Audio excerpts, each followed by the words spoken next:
Hello student, आज मैं कक्षा 10 के विद्यार्थियों के लिए जो प्रीवियस ईयर का आपका पेपर है हिंदी का, उसको लेकर आई हूँ। किस तरीके से प्रश्न बोर्ड में पूछे जाते हैं, आज मैं प्रश्नों को किस तरीके से आपके प्रश्न आते हैं और किस तरीके से उनकी नंबरिंग रहती है वो मैं आपको बताऊँगी। मैं पेपर को सॉल्व नहीं करवाऊँगी, आज सिर्फ आपको प्रश्न पत्र का प्रारूप बताऊँगी। जब मैं टॉपिक अपने सारे क्लियर कर लूँगी उसके बाद मैं आपके लिए जो पेपर्स होंगे प्रीवियस ईयर उनका सॉल्व करवाऊँगी और सॉल्व कराऊंगी तो बहुत बड़ा वीडियो हो जाए। आज सिर्फ मैं आपको प्रारूप बताना चाहती हूँ किस तरीके से बोर्ड में आपका पेपर आता है और कौन कौन से टॉपिक जो मैंडेटरी हैं वो आपके पेपर में आते हैं। आइए देखते हैं। आपका ये प्रीवियस ईयर का प्रश्न पत्र है जो किस तरीके से प्रश्न व्यवस्थित रहते हैं और आपके आते हैं। सिर्फ मैं आज आपको प्रारूप बताना चाहती हूँ। हिंदी का ये प्रश्न पत्र है जिसमें आपका पूर्णांक 70 नंबर का है, बाकी 30 नंबर की हाई स्कूल बच्चों की प्रोजेक्ट फाइल बनती है।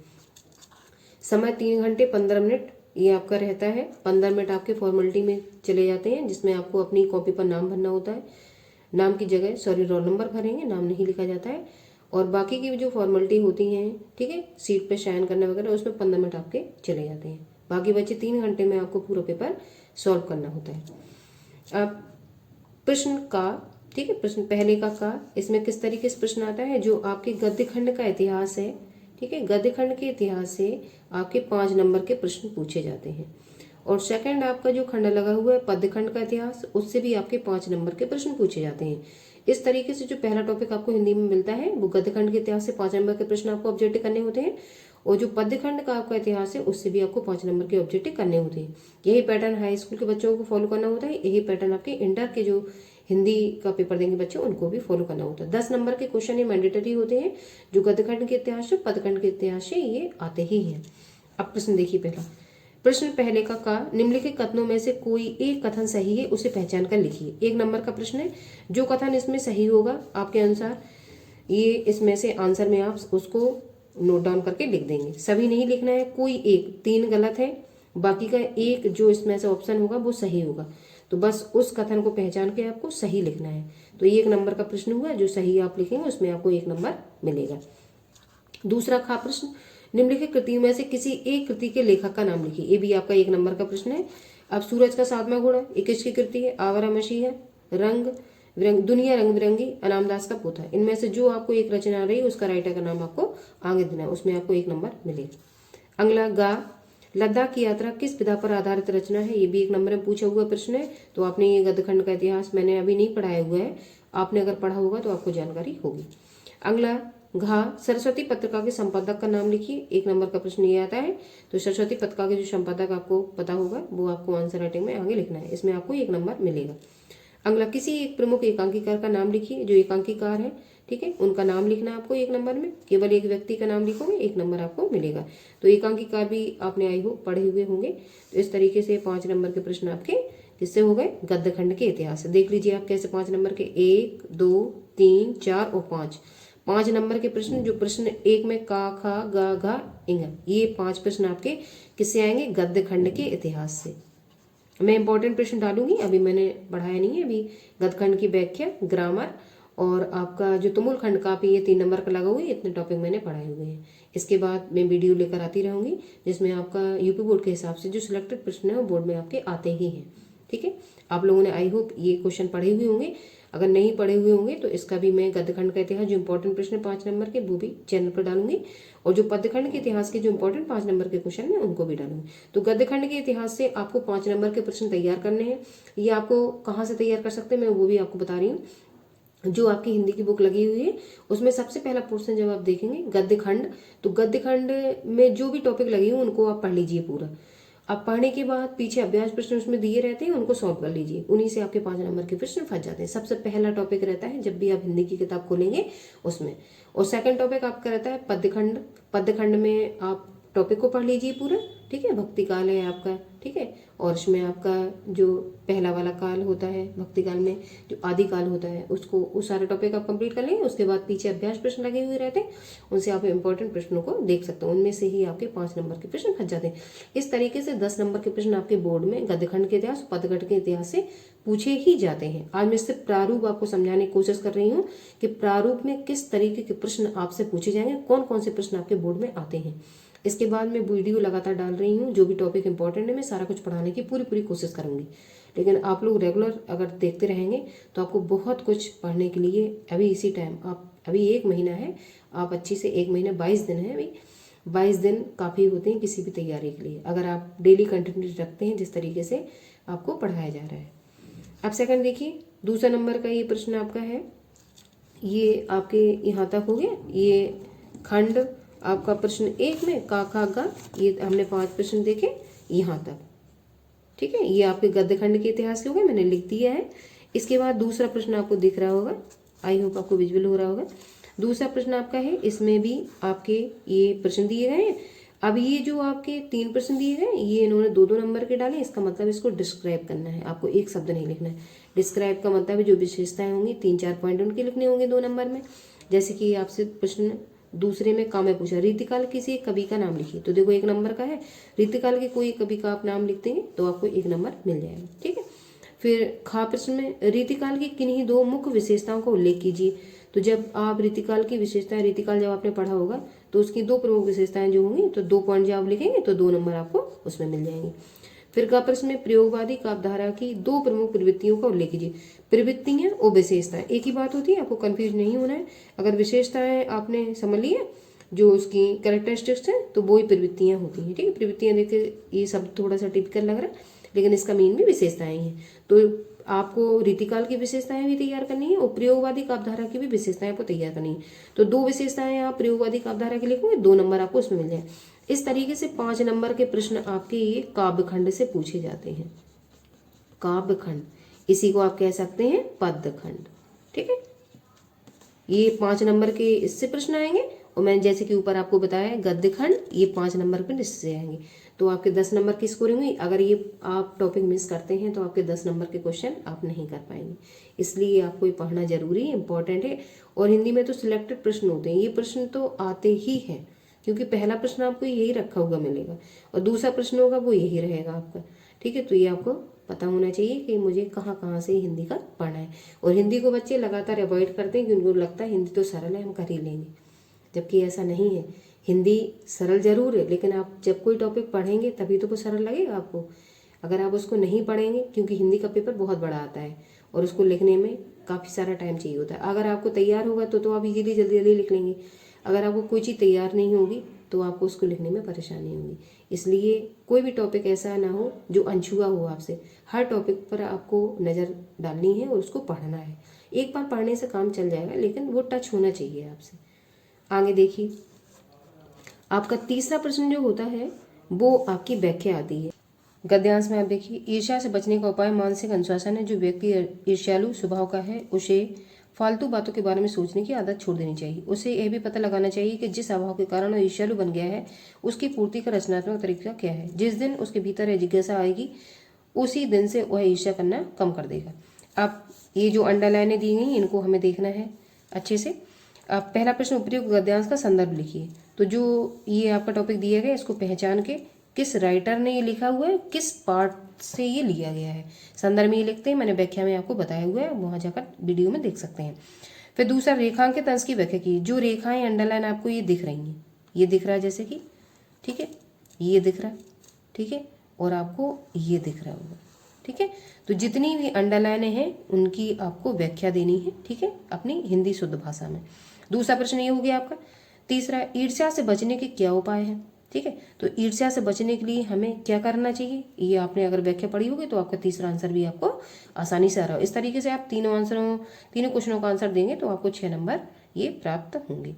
अब अगला दिया गया आपका खा में, आज विज्ञान मनुष्यों के हाथ से अद्भुत अतुल शक्ति दे रहा है। तो ये विज्ञान वाले टॉपिक से आपका पूछा गया। अब दोनों में से कोई एक करना है आपको, या तो ऊपर वाला आपको आ रहा है तो उसके 3 क्वेश्चन का आंसर दे दीजिए, क्योंकि ऊपर स्पष्ट लिखा हुआ है नीचे दिए गए प्रश्नों के उत्तर दीजिए। निम्न में से किसी एक के नीचे दिए गए प्रश्नों के उत्तर दीजिए। तो किसी एक में से करना, का और खा में से कोई गद्यखंड का आपको एक करना है। तो आप अगर ऊपर वाला आपको प्रश्न आ रहा है तो इसके आप 3 आंसर दे दीजिए, आपको पूरे 6 नंबर ये प्राप्त होंगे। आगे देखिए, इसी विज्ञान वाले टॉपिक से आपके उपरोक्त गद्यांश संदर्भ लिखिए। इसमें भी आपको संदर्भ लिखना है। संदर्भ में आपको राइटर का नाम और लेसन का नाम लिखना है, तो संदर्भ कहते हैं। रेखांकन अंश की व्याख्या, जो अंडरलाइनें दी गई जैसा कि मैंने पहले बताया, उसमें आपको व्याख्या लिखनी है। आज विज्ञान मनुष्य को क्या दे रहा है, तो आपको अपने विज्ञान का जो लेसन है या टॉपिक वो पढ़ा हुआ होगा। विज्ञान मनुष्य को क्या दे रहा है उसके बारे में आपको आंसर राइटिंग करनी है। इस तरीके से 6 प्रश्न जो आपके रहेंगे ना, 2-2 नंबर के प्रश्न आपके हैं, ठीक है। 2-2 नंबर के आप तीनों अगर प्रश्नों का आंसर देते हैं और दोनों टॉपिक में से कोई आपको एक क्लियर करना है। अगला देखिए चौथा, निम्नलिखित पद्यांशों में से किसी एक की संदर्भ सहित व्याख्या कीजिए तथा उसका काव्यगत सौंदर्य भी स्पष्ट कीजिए। तो पद्यांश या पद्यखंड की जो व्याख्या होती हैं जो कवियों ने लिखी हुई होती हैं, और जब आप पहला टॉपिक गद्यांश का लिखोगे तो उसमें लेखक लिखोगे संदर्भ में, ये मैंने आपको बताया हुआ है, आप वीडियो में इसको देख सकते हैं जो व्याख्या मैंने आपको डाली हुई है। दूसरे में पद्यांश है, तो पद्यांश में आप लेखक की जगह क्या लिखेंगे, कवि लिखेंगे, तब आप उसका संदर्भ कंप्लीट करेंगे आगे। आपका पद्यांश से भी एक प्रश्न आपका 6 नंबर का आता है, जिसमें आपका जो संदर्भ का प्रश्न रहेगा वो 1 नंबर का रहेगा, व्याख्या जो रहेगी 4 नंबर की रहेगी, और काव्यगत जो सौंदर्य पूछा गया वो 1 नंबर का रहेगा। इस तरीके से 6 नंबर की स्कोरिंग करेगा ये प्रश्न। अब 2 व्याख्याएं आपको दी गई हैं। पहला आपको दिया गया है, ये रूप सी तेरा घन केश पास, श्यामल श्यामल कोमल कोमल लहराता शुरभती केश पास। ये अगर पहचान में आपको आ रहा है तो इसका आप अर्थ निकालिए और संदर्भ लिखिए इसका। अगर आपको ये नहीं आ रहा है तो खा में आपका दिया गया है, जिसमें खा में आपको दिया गया स्नेह और श्रद्धा से गाती हे वीरों की वाणी, ठीक है। तो अगर ये आपको आ रहा है तो आप दोनों में से कोई एक आपको करना है। अब जो प्रश्न पूछे जाते हैं वो हमें अंडरलाइन करने होते हैं पेपर में, जिससे हम जितने भी प्रश्न में पूछ रहा है उसकी स्कोरिंग भी देखो अलग अलग है, तो इसी अनुसार हमें आंसर करने होते हैं। जैसे कि इसमें पूछा गया संदर्भ, तो संदर्भ का 1 नंबर हो गया ये वाला। फिर पूछा गया व्याख्या, तो व्याख्या के आपके 4 नंबर हो गए, ठीक है। फिर पूछा गया तीसरा काव्यगत सौंदर्य, तो काव्यगत सौंदर्य का 1 नंबर होगा। इस तरीके से जब आप तीनों प्रश्नों के आंसर देंगे तब आपको 6 नंबर प्राप्त होंगे, और जो बच्चे इन चीज़ों का ध्यान नहीं देंगे उनको 6 नंबर नहीं मिलते हैं। तो इस तरीके से आपको याद रखना है कि प्रश्न में क्या क्या पूछा जा रहा है और हमें क्या क्या आंसर करना है। तो उन प्रश्न पत्र में उन शब्दों को हम अंडरलाइन दे देते हैं, जिससे हमें पता रहे कि जब संदर्भ लिखेंगे तो हेडिंग डालेंगे आप 1 नंबर का ही हो गया। फिर दूसरी हेडिंग आप व्याख्या डालेंगे, तो व्याख्या आप बड़ी सी लिखेंगे थोड़ी अर्थ निकाल के, जिसमें 4 नंबर आपके हो गए। अगला आप काव्यगत सौंदर्य की हेडिंग डालेंगे, 1 नंबर का वो होगा। इस तरीके से 6 नंबर की पदखंड की व्याख्या आपकी आती है। तो गद्यखंड का आपने व्याख्या देखी वो 6 नंबर का, 6 नंबर की पदखंड की व्याख्या इस तरीके से 12 नंबर, और 10 नंबर के प्रश्न आपने सबसे पहला प्रश्न देखा था गद्यखंड का इतिहास 5 नंबर का वो, पदखंड का इतिहास 5 नंबर का वो। इस तरीके से आपके 12 और 5 कितने नंबर हुए, 17 नंबर। ये 17 नंबर आपको बिल्कुल क्रम से जैसा मैं बता रही हूँ पेपर में इस तरीके से प्रश्न आपके लगे हुए मिलेंगे। अगला 5वां प्रश्न, जिसमें का और खा आपके दिए गए हैं। का वाले प्रश्न में आपको निम्नलिखित लेखकों में से किसी एक लेखक का जीवन परिचय दीजिए तथा उनकी एक रचना का नाम लिखिए। ये 2 नंबर का आपका जीवन परिचय हो गया और 1 नंबर की आपकी रचना हो। इस तरीके से जीवन परिचय 3 नंबर का आपका लिखने को आता है, जिसमें पहला आपको गद्यखंड के लेखक का जीवन परिचय लिखना है। तो जब गद्यखंड का लिखोगे तो मैंने पहले ही आपको बता दिया, आप वहां पे लिखोगे लेखक, और जो पद्यखंड का होगा उसमें देखो लिखा होगा कवि, ठीक है। तो कवि जो आपने तैयार किए होंगे पद्यखंड के जो कविताएं करते हैं, ठीक है, तो वो आपको अलग लिखना है, ये राइटर आपने पढ़े हुए होंगे, और जो लेखक होंगे वो आपके गद्यखंड में होंगे, वो कवि जो होंगे वो आपके पद्यखंड में। मैं यहाँ लिख देती हूँ पद्यखंड, ठीक है। ये कवि लिखना है आपको संदर्भ में भी, ये आपको याद रखना है, और जो गद्यखंड होगा उसमें आपको क्या लिखना है, लेखक लिखना है, ठीक है। तो जो संदर्भ जब आप लिखोगे तो लेखक करके आप लिखोगे गद्यखंड में। अब देखिए निम्नलिखित में से किसी एक लेखक का जीवन परिचय दे, उसकी एक रचना का नाम लिखना है। 3 नंबर का प्रश्न है, रामचंद्र शुक्ल, जयप्रकाश भारती, पद्मनाभ पुन्नालाल बख्शी।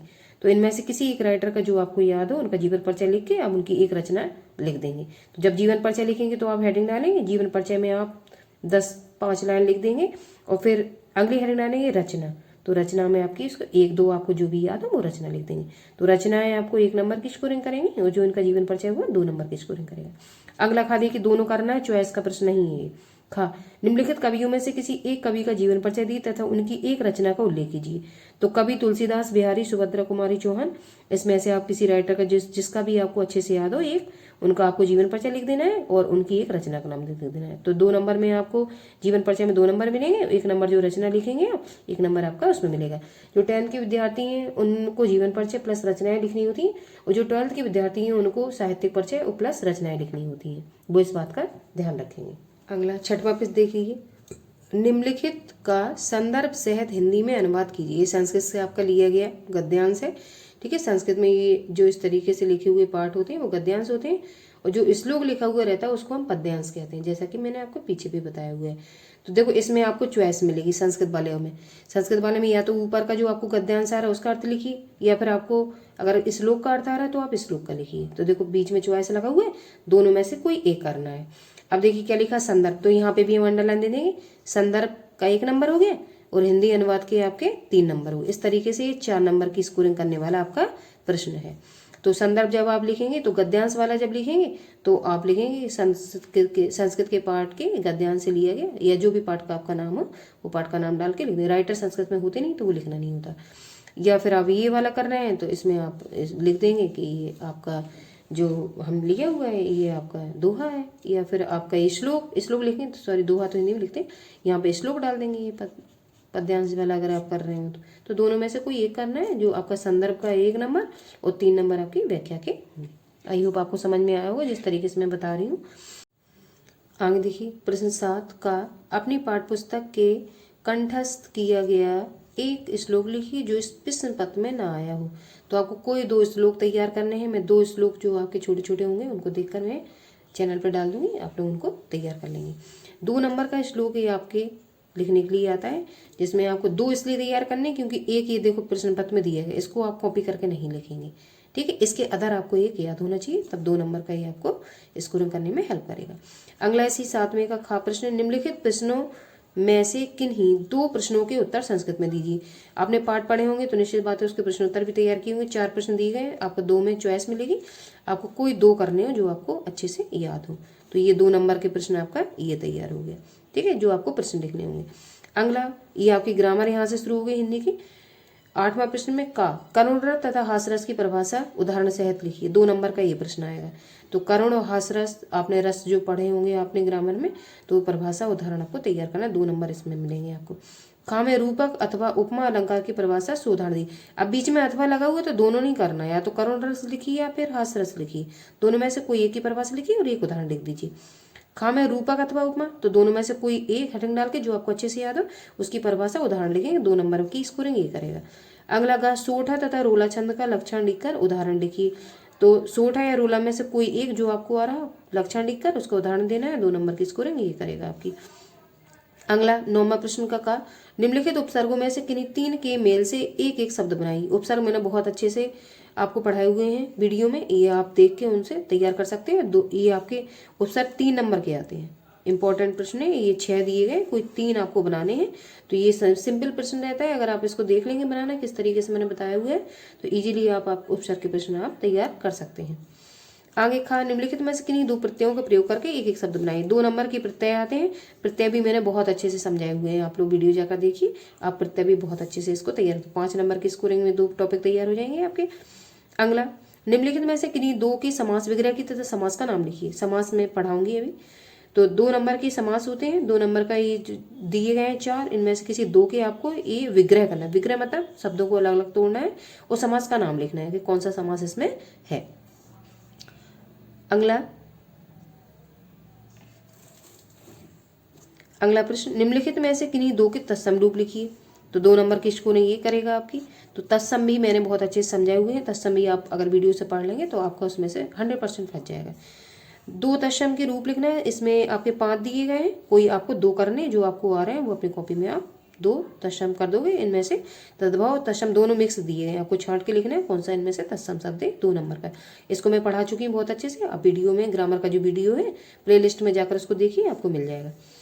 अगला निम्नलिखित में से इनका प्रश्न, निम्नलिखित में से किन्हीं 2 शब्दों के 2 पर्यायवाची लिखिए। ये 2 नंबर की स्कोरिंग करेगा। मैंने पर्यायवाची भी इंपॉर्टेंट 41 पर्यायवाची वीडियो डाला हुआ है आपको, उसमें से आप जो जाकर देखेंगे जो पर्यायवाची शब्द, उसमें से आपके 2 पर्यायवाची 100% फंसेंगे, मैं दावा कर रही इस बात का। तो आप इस वीडियो को जाकर देखें, इतनी ग्रामर मैंने पढ़ाई हुई। बाकी के आपके रस, रूपक, सोठा और ये छंद जो रह गए मैं इनको भी डालूंगी, ठीक है।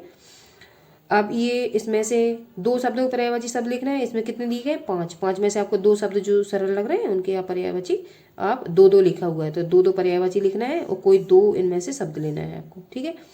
अगला प्रश्न देखिए, प्रश्न 10वां, जिसमें आपसे पूछा है निम्नलिखित में से 2 शब्दों में संधि कीजिए तथा संधि का नाम लिखिए। 2 नंबर की स्कोरिंग ये प्रश्न करेगा आपकी। संधियां भी मैंने बहुत अच्छे से आपको चैनल पर पढ़ाई हुई हैं और ट्रिक भी उनकी बताई हुई है। आपको अगर नियम नहीं याद रहता है तो ट्रिक से भी आप आसानी से संधियों में टिक लगा सकते हैं, और ये संधियां आपके पीछे नहीं छोड़ेंगी। आपके इंटर BA भी जब आप करोगे तो ये हमेशा आपके साथ ही चलेंगी। इसलिए अगर संधि आप देख लो कि मैंने पूरी पढ़ाई हुई है।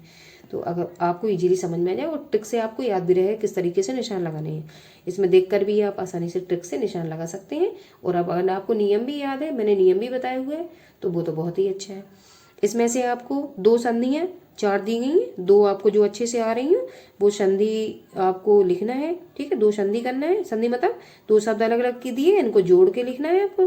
ठीक है, कोई भी 2 शब्दों को, और उसके आगे आपको संधि का नाम लिखना है। जब आप जोड़ेंगे तो 1 नंबर उसमें मिलेगा, और जब संधि का नाम लिख देंगे तो 1 नंबर उसमें मिलेगा। इस तरीके से आपके ये 2 नंबर का प्रश्न आपका होगा। संधि में आपका ये 2 नंबर का प्रश्न, जिसमें आपका दिया गया गुरु धन आदेश, फिर अगला दिया गया आपका महाभोज। ठीक है, इस तरीके से मैं दिखा देती हूँ आप लोगों को। पहला दिया गया है गुरु धन आदेश, दूसरा दिया गया है आपका ल धन आकृति, तीसरा दिया गया है महाऊज, चौथा दिया गया तथा धन एव। अब इनको आपको जोड़कर लिखना है। ठीक है, ये विच्छेद किए हुए शब्द हैं। अब संधि का मतलब है 2 अलग अलग शब्दों को आपको जोड़कर लिखना है और आगे उनकी संधि का नाम भी देना है। इस तरीके से 2 नंबर का प्रश्न आपका पूछा गया है। आगे देखिए, खा निम्नलिखित शब्दों के रूप तृतीय विभक्ति बहुवचन में लिखिए। अभी आपके नदी अथवा मति, पयस अथवा तत् स्त्रीलिंग। आप इन दोनों में से कोई एक और इन दोनों में से कोई एक। ठीक है, एक एक लिखना है। एक इससे लिखेंगे तब 1 नंबर इसमें मिलेगा आपको, एक इसमें लिखेंगे तो 1 नंबर आपको इसमें मिलेगा। इस तरीके से 2 नंबर की स्कोरिंग करेगा ये प्रश्न। अब आपने संज्ञा रूप पढ़े होंगे, आपकी संस्कृत की जो पुस्तक लगी हुई है उसमें पीछे रूप भी दिए गए हैं। अब उसमें से आपको संज्ञा रूप तैयार करने हैं जो आपके कोर्स में लगे हुए हैं। अब नदी के अगर आपने तैयार किए हुए सिंपल है, तो इसमें से आपको एक ये लिखने के लिए बहुवचन आया है। अब किस तरीके से लिखना है मैं इसको बताऊंगी। अभी सिर्फ मैं आप थोड़ा सा आपको रफली आइडिया दे रही हूँ कि यहाँ से एक प्रश्न आता है, फिर मैं इसको करके आपको इसका जो टॉपिक होगा उसको समझा के किस तरीके से आपको प्रश्न करने होते मैं बताऊंगी। अभी सिर्फ आप प्रारूप देख लीजिए किस तरीके से प्रश्न पत्र आपका बोर्ड में आता है। अब देखो क्या क्या पूछा गया है। ये शब्दों के रूप तृतीय विभक्ति, तो जब हम पूरे रूप पढ़ लेंगे उसमें तृतीय विभक्ति आती है, तो तृतीय विभक्ति हेडिंग डालेंगे। किस तरीके से आंसर राइटिंग की जाती है कॉपी में, कैसे इन प्रश्नों के आंसर देने होते हैं, मैं सारा कुछ बताऊंगी आप लोगों को। बहुवचन लिखिए, तो दो हेडिंग डालेंगे। नदी के रूप अगर आपको तैयार होंगे तृतीय विभक्ति बहुवचन आपको लिखना है, और इसमें से पय से तद में से कोई एक लिखना है, जिसमें आपको 1 नंबर इसमें मिलेगा, 1 नंबर इसमें। 2 नंबर की स्कोरिंग प्रश्न करेगा आपका। गांव में आपका निम्नलिखित में से किसी एक धातु का लकार पुरुष तथा वचन लिखिए।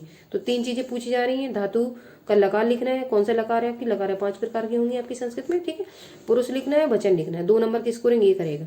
और आपके इसमें से किसी एक, तो 3 दिए गए, किसी एक को लिखना है आपको। तो जो भी आपको तैयार हो अच्छे से उसको आप आंसर में डाल के जितनी हेडिंग दी गई उन हेडिंग को आपको लिखना है। किस तरीके से इनकी आंसर राइटिंग की जाती है वो मैं अगली वीडियो में आपको संस्कृत का जब लेके आऊंगी तो आपको पेपर से पहले आपको बता दूंगी किस तरीके से आपको लिखना होता है। ठीक है, बच्चों को याद तो हो जाता है, लेकिन आंसर राइटिंग किस तरीके से लिखनी होती है बोर्ड कॉपी वो नहीं आता है कई लोगों को, तो मैं लिखना आपको इसको बताऊंगी। अगला घा निम्नलिखित में से किन्हीं 2 वाक्यों को संस्कृत में अनुवाद कीजिए। तो 2 नंबर के आपके वाक्य आएंगे। मैं आज वाराणसी जाऊंगा, हम दोनों को विद्यालय जाना चाहिए, दान से कीर्ति बढ़ती है, सुभाष चंद्र बोस देशभक्त थे। इनमें से 2 जो आपको वाक्य संस्कृत में आप बना सकते हो उनको आपको बनाना है। संस्कृत में वाक्य बनाने के बहुत सारे नियम होते हैं, जिसमें हमें संज्ञा रूप भी याद होने चाहिए, और आपका कर्ता ने कर्म को करण से ये आपका कारक वाला चार्ट याद होना चाहिए आप लोगों को।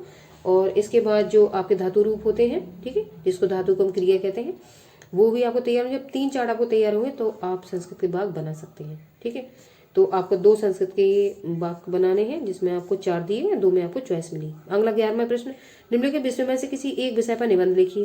प्रदूषण एक अभिशाप, किसी मेले का आंखों देखा वर्णन, देशाटन से लाभ, विज्ञान वरदान और अभिशाप, बढ़ती जनसंख्या, घटती सुविधाएं। ये 6 नंबर का आपका निबंध का प्रश्न आता है।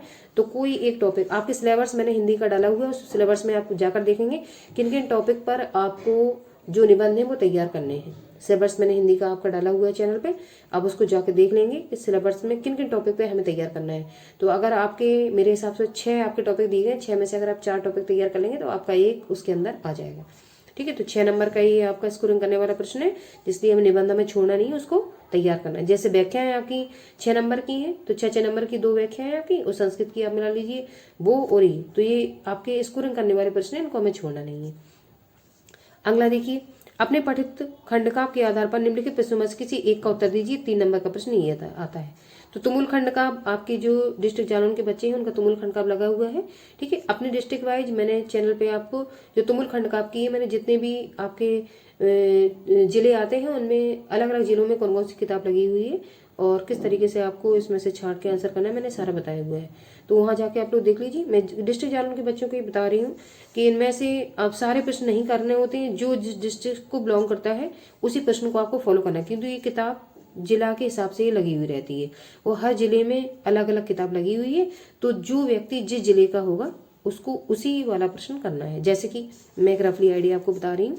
इसमें आपके कई सारे प्रश्न दिए गए हैं, जिसमें आपका जो सबसे लास्ट का प्रश्न है ये, ठीक, इसमें लिखा है तुमुल खंडकाव्य के आधार पर उसके प्रधान पात्र का चरित्रांकन कीजिए। दूसरा, तुमुल खंडकाव्य की प्रमुख घटनाओं का उल्लेख कीजिए। तो ये जो जालौन के बच्चे हैं, बाराबंकी के बच्चे हैं, ठीक है, उन लोगों को ये वाला प्रश्न करना है। मैंने वहाँ पे चैनल पे आपका जो वीडियो डाला हुआ है तुमुल खंडकाव्य का, प्लेलिस्ट में जाकर आप देखिए, उसमें मैंने बताया है किस डिस्ट्रिक्ट के बच्चे को कौन सा वाला प्रश्न आपका करना है। तो जो तुमुल खंडकाव्य है, जालौन के बच्चे इसको स्पेशली देखेंगे। तुमुल खंडकाव्य के आधार पर प्रधान पात्र का चरित्र में एक क्वेश्चन भी मैंने ये करवाया हुआ है, जिसमें आपका जो लक्ष्मण और मेघनाथ का चरित्र मैंने लिखवाया हुआ है। तो इसमें आपका जो लक्ष्मण का चरित्रण है, प्रधान नायक इसमें लक्ष्मण ही है।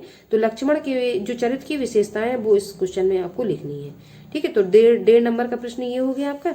और तुमुल खंडकाव्य की प्रमुख घटनाओं को लिख कीजिए। जो सर्ग आपके तुमुल खंडकाव्य में जो भी घटनाएं घटी थी, पहले सर्ग से लेके जो भी लास्ट तक जो सर्ग थे 16 सर्ग, उसमें आपको प्रमुख घटनाएं थोड़ी थोड़ी सी आंसर देनी है। तो मैंने घटनाएं अभी नहीं पढ़ाई हुई, घटना का मैं वीडियो डालूंगी। और आपके तुमुल खंडकाव्य के जो नायक हैं, जिसमें मेघनाथ और लक्ष्मण, ये दोनों का मैंने जो आपका चरित्रण है वो मैं दे चुकी हूँ। तो प्रधान नायक में हमें लक्ष्मण का चरित्रण इसमें लिखना है, तो आप चैनल पे जाके इसको देख सकते हैं। तो इस तरीके से मैंने आपका आज प्रारूप से डिस्कस किया है हिंदी में, कि हिंदी में किस तरीके के प्रश्न कौन सा कितने नंबर पे आता है, किस तरीके से आपको आंसर राइटिंग करनी है, और किस तरीके से आपको अथवा में प्रश्न छोड़ने हैं, क्या करना है, कैसे लिखना है, मैंने सारा बताया हूँ। आज सिर्फ मैंने प्रारूप बताया, फिर भी आप देखना वीडियो लंबी हो गई है। अगले जब पेपर में लेके आऊंगी तब तक मैं कुछ पढ़ा भी दूंगी चैनल पे, तो मुझे डिस्क्राइब करने में भी मजा आएगा। अभी मैं अगर डिस्क्राइब करने बैठती तो शायद 1.5-2 घंटे आसानी से लग जाता। आज भी सिर्फ प्रारूप समझाने में भी काफ़ी समय आपका लग गया होगा। आई होप मैंने जिस तरीके से हिंदी का पेपर डिस्क्राइब किया है आप लोगों को समझ में आया हो किस तरीके से पेपर आता है। ये प्रीवियस ईयर्स का पेपर था और ये पेपर मुझे किताब में दिखा हुआ मिला, तो मैंने सोचा आप लोगों के साथ इसको साझा करूं, शायद आपको कुछ हेल्प इस पे मिल पाए। और जिस तरीके से मैंने वीडियो समझाया हुआ है, मुझे आशा है आपको समझ में आज आया होगा।